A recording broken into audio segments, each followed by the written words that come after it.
Banyak sebenarnya kalau yang terkena sihir ni. Paling senang kita tengok dari segi mata lah. Kalau kita kata kita cepat mengantuk, cepat letih.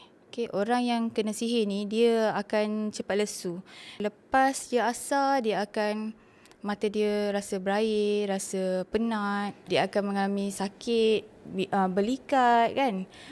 Sebab makhluk halus ni, kita panggil jin lah dia suka berada di kedudukan badan kita ni di sendi-sendi.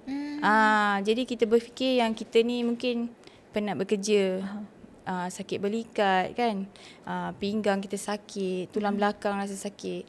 Tapi kalau nak ikutkan kerja, mungkin dia kerja office saja, tak angkat benda berat, tapi dia sakit yang macam tu lebih. Tapi benda ni dia akan selalu mempengaruhi seseorang tu mengikut masa. Contoh lepas asar dia akan kuat sakit tu. Waktu pagi ke tengah hari mungkin kurang. Dia naik ke malam pula, sampai tengah malam dia ada rasa simptom tu yang lagi kuat. Maksudnya macam tu. Lepas tu masalah tidur.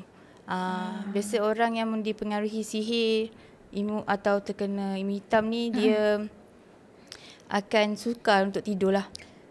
Salah satunya dia kerap mimpi. Mimpi scary, okay, mimpi benda-benda yang menakutkan. Mungkin dia kena kejar atau dia kena bunuh.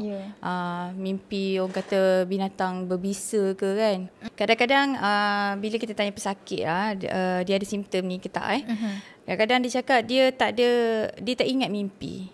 Mungkin dia ingat waktu dia bangun.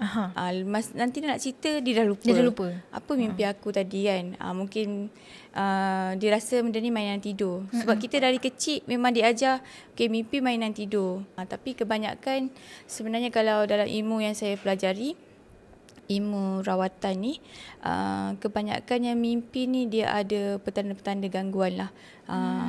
Kalau tak ada daripada mimpi pun, kita akan tengok dari simptom kita kerap ditindih dengan benda yang makhluk halus ni lah.